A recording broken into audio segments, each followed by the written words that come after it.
hüququ var. Hə. Amma haqqı varmı mənəvi baxımdan buna?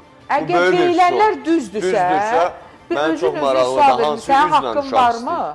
Haqqın varmı? Yəni deyirsiniz ki, mənim özüm boyda uşağım var. Uşaq istəyən Bəs evdə o uşaq birinci qoyur uşaq gedir. niyə ananızın yanındadır? Baxın, Niyə?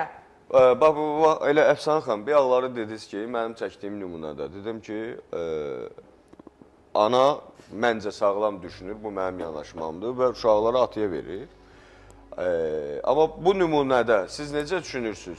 İndi Aybəniz uşağı atasına verməlidir, uşağı atasından tələb etməlidirmi, etməməlidirmi? Ən əsası mən düşünürəm ki, o uşağın ağırlığını yanında saxlamalıdır, bilməlidir ki, növbəti o fidan kimi 7 dənə uşağı namizədləməsin.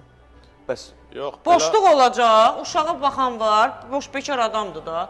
Elə gündə birindən, hərəsində də 1-2 uşaq, sonra da gələcək çıxacaq evrə ki, 7 bəs sabah dənəsi. uşaq yanında ola-ola, uşağın həyatı Biz kimlərinsə, Əfsanə xanım söyləyər ki, biz Aybənizin misal gətirmiyor, ümumiyyətlə.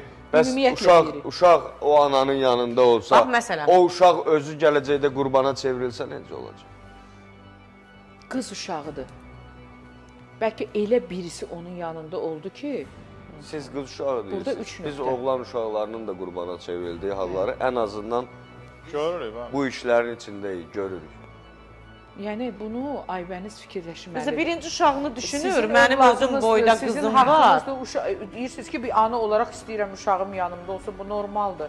Kim alıb Amma- uşağı onun əlindən, özü qoyub gedib də. Ölənvə rəhmətdə. Mən də indi deyirəm ki, Bəli. tələb etməlidirmi? Nə İndi üzrə bax, tələb Aybəniz etsin? bəlkə də bizə ekran qarşısından baxır, izləyir. Mütləq Bəlkə də baxır. Allah eləməsin qarğışı öz boynuna töküsün. Bəlkə də hərəmizə bir qarğış da yağır.